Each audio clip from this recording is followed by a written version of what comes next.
மணி tax நேயர்களுக்கு வணக்கம். இன்னைக்கு திரை விமர்சனத்தில் நாம் பார்க்க போற படம் வாழை. இந்த படம் ரிலீஸ் ஆகிறதுக்கு முன்னாடி ஹோட்டல் லீலா பேலஸ்ல ப்ரீ ப்ரொமோஷன் ஃபங்க்ஷன் ஒன்று வச்சாங்க.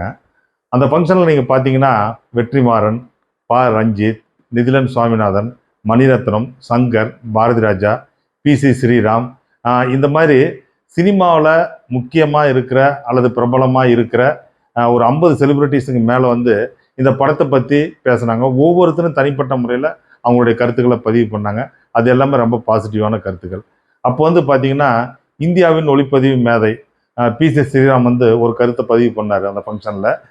நான் வந்து சென்னையிலே பிறந்து வளர்ந்தவன், எனக்கு தெரியாத தமிழ்நாட்டில் நிறைய உண்மைகள் இருக்குது, நிறைய உண்மைக்கு தொடர்புள்ள பிரச்சனைகள் இருக்குது, இது எல்லாமே எனக்கு தெரியாத போச்சு. அந்த உண்மைகள்லாம் திரையில் காட்டும்போது அதை ஏற்றுக்கொள்ள தான் வேணும். அந்த மாதிரி திரையில் காட்டக்கூடிய இயக்குநர்கள் தான் ரஞ்சித், வெற்றிமாறன், அப்புறம் இந்த வாழை படத்தை இயக்குனர் மாரி செல்வராஜ் அப்படின்னு சொன்னார். இது நிஜமாலுமே ஒரு உண்மை. இந்த PC ஸ்ரீராமனுடைய பேட்டி மற்ற அங்கே வந்த செலிபிரிட்டிஸ்லாம் பேசுனதுக்கு பிறகு இந்த படத்து மேலே இந்த படத்தை வந்து பார்க்கணுங்கிற ஆர்வம் வந்து எல்லாத்துக்கும் ஏற்பட்டுருச்சு. அதுக்கு முன்னாடியே இந்த படத்து மேலே வந்து இது வந்து ஒரு பசங்க மாதிரி இருக்கும் அப்படிங்கிற மாதிரி நோக்கத்தில் எல்லாம் தேட்டருக்கு போனாங்க. அது தேட்டருக்கு போனப்போ அவங்கள வந்து இந்த படம் ஏமாத்துனுச்சா அல்லது கொண்டாட வச்சதா அப்படிங்கிறத இப்போ நம்ம திரை விமர்சனத்தில் பார்க்க போகிறோம். சரி, இந்த படத்தினுடைய கதை என்ன? திருநெல்வேலி மாவட்டத்தில் புளியங்குளம், கருங்குளம் இப்படிங்கிற மாதிரியான கிராமம். அந்த கிராமத்தில் ராகுல், பொன்வேல் அப்படின்னு 2 பசங்க இருப்பாங்க. இந்த 2 பசங்களும் 13 வயசாவது 8வது படிப்பாங்க. செம்ம ஜாலியாக இருப்பானுங்க. திங்கட்கிழமை முதல் வெள்ளிக்கிழமை வரை அவங்க வந்து ஸ்கூலுக்கு போவாங்க. சனி ஞாயிறு வந்தாவே அவங்களுக்கு வந்து நைட்டில் தூங்கும்போது ட்ரௌசரில் ஒன்றுக்கு வந்துடும், அந்தளவுக்கு பயம் வந்துடும். என்ன காரணம்னா அந்த சனி ஞாயிறில் அவங்க பேரண்ட்ஸ் வந்து வாழைத்தாரை தூக்கிறதுக்காக கூட்டிகிட்டு போவாங்க. இந்த பசங்க வேலைக்கு வரதுக்கு முன்னாடியே அவங்க பேரண்ட்ஸ் வந்து அந்த வாழைத்தாரை விற்கிற முதலாளிகிட்ட அட்வான்ஸ் வாங்கிடுவாங்க, என் பையனை வேலைக்கு கூட்டிகிட்டு வரேன். அதனால் இந்த பசங்க கண்டிப்பாக வேலைக்கு போயாகணும். அந்த வேலைங்கிறது சாதாரண வேலை கிடையாது. அந்த வாழைத்தோப்பு 1 கிலோமீட்டருக்கு அந்தாண்ட இருக்கும். அந்த 2 வாழைத்தாரை வெட்டி அந்த பசங்களோட தலையில் வச்சா அவனுக்கு அந்த 1 கிலோமீட்டரு வரப்பில் ஒரே ஆள் மட்டும் நடந்து போகக்கூடிய மேடு பள்ளம் முள் இருக்கிற பகுதியில் கவனமாக நடந்து வந்து லாரியில் லோடு ஏற்ற கொடுக்கணும்.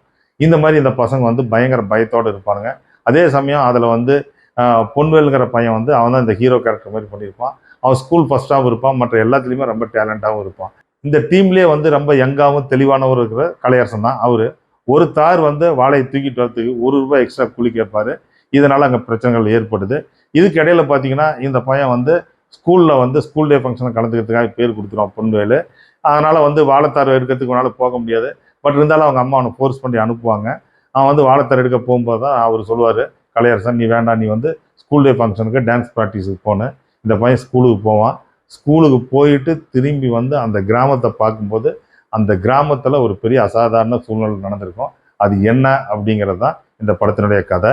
அந்த அசாதாரண சூழ்நிலையில் அந்த மக்களுடைய வாழ்க்கை போயிடுது. அதுக்கடுத்து கலையரசன் திவ்யா துரைசாமியினுடைய காதல் என்ன ஆச்சு, இது மாதிரி பல கேள்விகளுக்கு PC ஸ்ரீராம் ஒளிப்பதிவாளர் சொன்ன மாதிரி பல பல சங்கடங்களுக்கு பல உண்மைகள் அங்கே வெளிவருது. அந்த உண்மைகளை ஏற்றுக்கொள்ள வேணும்னு அவர் சொன்ன மாதிரி இந்த உண்மைகள் எல்லாம் பார்த்துட்டு மக்கள் ஏற்றுக்கிறதுனால இந்த படம் கொண்டாடப்படுது. இந்த படத்தினுடைய இயக்குனர் மாரி செல்வராஜ். இது அவருடைய பயோகிராஃபி அப்படின்னு அவரே சொல்லியிருக்காரு.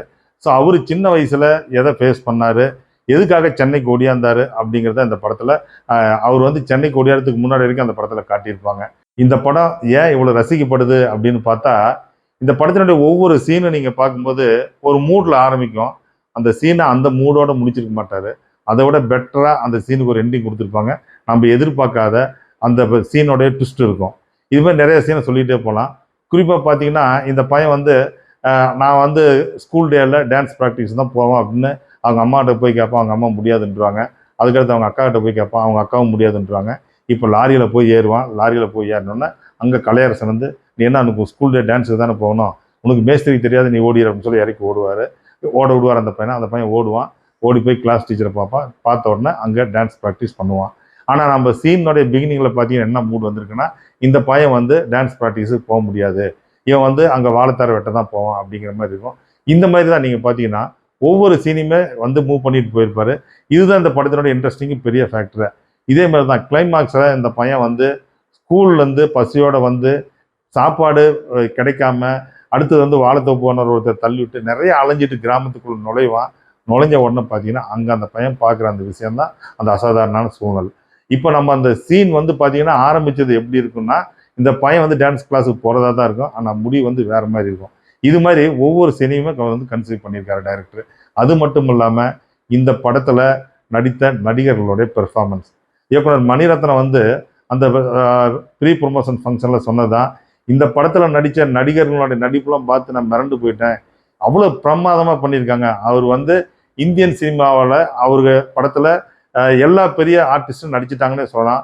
அவ்வளோ பெரிய டைரக்டர் வந்து சொல்கிறாரு, இந்த பசங்களோட நடிப்பை பார்த்து நான் மிரண்டுட்டேன். ரொம்ப பிரமாதமாக பண்ணியிருக்காங்க, ஃபண்டாஸ்டிக்காக பண்ணியிருக்காங்கன்றாங்க. அவர் சாதாரணமாக ஒரு வார்த்தை அப்படி சொல்ல மாட்டார். அவர் அந்த அளவுக்கு இன்ஸ்பயர் பண்ணியிருக்க அந்த பசங்களோட நடிப்பு. இதில் வந்து டைரக்டர் வந்து பெருசாக இந்த படத்தை வெற்றியடைய வைக்க காரணமே, இந்த கதைக்கு தேவையான நடிகர்களை அந்த ஊரில் அந்த கிராமத்தில் வாழ்ந்த மக்கள்லேருந்து எடுத்தது தான். அது மட்டும் இல்லாமல் இங்கிருந்து கூட்டிகிட்டு போன திவ்யா துரைசாமி ஆகட்டும், கலையரசனை ஆகட்டும், ஜானகி அம்மாவாகட்டும், இவங்க எல்லாத்தையுமே வந்து அந்த ஊர் மக்களுக்கு நிதிலா டீச்சராக வரவங்க, இவங்களை எல்லாத்தையுமே அந்த ஊர் மக்களுடைய மீட்டருக்கு தகுந்த மாதிரி நடிக்க வச்சிருக்காரு. இந்த படத்தில் எல்லாருமே பெருசாக பேசுனது இந்த பொன்வேலுக்கும் நிதிலா டீச்சருக்கும் இடையே இருக்கிற லவ் அப்படின்னு. அந்த டீச்சர் மேலே அந்த பையனுக்கு லவ் கிடையாது. அந்த பையன் என்ன சொல்லுவான்னா, நீங்கள் எங்கள் அம்மா எங்கள் அக்கா மாதிரி அழகாக இருக்கீங்கன்னு சொல்லுவான். இவன் என்ன கற்பனைனா, இந்த டீச்சர் மாதிரி தினசரி வேலைக்கு போகிற நம்ம அம்மாவும் நம்ம அக்காவும் எவ்வளோ அழகாக இருந்தால் இவ்வளோ அழகாக தான் எப்படி இருக்கும் அப்படிங்கிறது தான் அந்த பையன் வந்து தன்னுடைய அம்மாவாகவும் அக்காவும் அந்த டீச்சரை பார்ப்பான். அது மட்டும் இல்லாமல் அந்த டீச்சருடைய கட்சிப்பு எடுத்து வச்சுக்குவான். இந்த கட்சிப்பு வந்து அந்த ஊர் மக்களே வந்து அந்த உழைக்கும் வர்க்கமே வந்து மோந்து பார்த்தா அந்த மனம் வராது அவங்ககிட்ட இருக்கிற துணியில். ஆனால் அந்த டீச்சருடைய கட்சிப்பு வருது. அதை தான் அந்த பையன் வந்து ஃபீல் பண்ணி வச்சுருப்பான். இந்த மாதிரி அந்த மாணவர்களுக்கு அந்த கிராமத்து அந்த குடும்பத்து மக்களுக்கு கிடைக்காத எல்லாமே அந்த டீச்சர்கிட்ட இருந்து உங்களுக்கு கிடைக்குதுங்கிறதுனால தன்னுடைய கிராமத்தில் ஒருத்தராக தன்னுடைய குடும்பத்தில் ஒருத்தராக பார்க்குறாங்க. அதுதான் இந்த படத்தினுடைய சக்ஸஸுக்கு மெயின் காரணங்கள்ல அதுவும் ஒன்று. ஆனால் எல்லாரும் பார்த்துட்டு என்ன சொல்லுவாங்கன்னா, இந்த பையன் வந்து டீச்சரை லவ் பண்ணுற சீன், டீச்சரை அவன் லவ் பண்ணல, அம்மாவா அக்காவா பார்க்குறான். அது மட்டும் இல்லாமல் இந்த பையன் வந்து பசியில் வருவான் கிளைமாக்ஸை நோக்கி. வரும்போது ஒரு வாழைத்தோப்பில் அவ்வளோ வாழைத்தாரை தூக்கிட்டு போன பையனுக்கு சாப்பிட ஒரு வாழைப்பழம் கிடைக்காது. ஒரு வாழைத்தோப்புக்குள்ளே பூந்து ஒரு வாழைப்பழத்தை பிச்சு சாப்பிடும்போது அந்த வாழைத்தோப்பு போனது வந்து அந்த பையனை போட்டு அடியடின்னு அடிச்சு, நீ வந்து சாயந்தரம் வரைக்கும் இந்த வாழைத்தோப்பை தூக்கி தோல்லையே வச்சுக்கிட்டு அப்படிம்பாரு. அந்த பையன் தூக்கி வச்சுக்கிட்டு இருப்பான். வச்சுட்டுக்குள்ளே பார்த்தா டைரக்டர் பிரமாதமாக அந்த இடத்துக்கு டைரக்ட் பண்ணியிருப்பாரு. ஒரு 4-5 கவுண்ட் பார்த்தோன்னா அந்த பையன் அவரை பிடிச்சி தள்ளி விட்டு வேகமாக ஓடிடுவான். இந்த இடத்துக்கு தான் பார்த்தீங்கன்னா, யாரையெல்லாம் ஆதிக்க சக்தி அமுக்கி வைக்குதோ அவங்க எப்போ எந்த சூழலில் வெடிச்சுக்கிட்டு வருவாங்க அப்படிங்கிறத பிரமாதமாக காட்டியிருப்பார். இந்த படத்தினுடைய நடிகர்கள், அடுத்தது இந்த படத்தினுடைய பெர்ஃபார்மன்ஸ் பற்றி நம்ம பேசணும். இப்போ வந்து தேனி ஈஸ்வர் அவருடைய ஒளிப்பதிவு, சந்தோஷ் நாராயணனோட இசை, இந்த ரெண்டும் இந்த படத்தை வந்து ஒரு வேற லெவலில் கொண்டு போய் காட்டியிருக்கு. இந்த கிராமத்தை பார்க்கும்போதே தேனி ஈஸ்வரனுடைய கேமராவில் டாப் ஆங்கிள் அவ்வளோ அழகாக காட்டியிருப்பாங்க. அந்த எமோஷனுக்கு வந்து கரெக்டாக சந்தோஷ் நாராயணனோட இசை இருக்குது. இவங்க எப்படின்னு பார்த்தீங்கன்னா, ஒரு யானையை வந்து பானைக்குள்ளே அடைச்சி வைக்காமல் வெளியே விட்டால் அந்த யானை எவ்வளோ சுதந்திரமாக அதனுடைய திறமையை காட்டுமோ அந்த சுதந்திரம் இந்த படத்தில் நடிச்சிருக்க எல்லா ஆர்டிஸ்ட் அண்ட் டெக்னீஷியன்ஸுக்கும் இருக்குது. இந்த படத்தை பற்றி நிறைய நம்ம சொல்லிக்கிட்டே போகலாம். அது வந்து பார்த்தீங்கன்னா இந்த மணி டாக்ஸில் வந்து ஒரு குறிப்பிட்ட அளவு தான் சொல்ல முடியும் நேரம் கருதி. அதனால் இந்த படத்தை நீங்கள் ஒரு முறை வாய்ப்பு கிடைச்சா கண்டிப்பாக போய் பாருங்கள். மணி டாக்ஸ் நேயர்களே, இந்த ரிவ்யூவில் வந்து யாரும் சொல்லாத சில விஷயங்கள் உங்களுக்கு சொல்லியிருக்கோம். நீங்கள் பாருங்கள், பார்த்துட்டு லைக் பண்ணுங்கள், ஷேர் பண்ணுங்கள், சப்ஸ்கிரைப் பண்ணுங்கள்.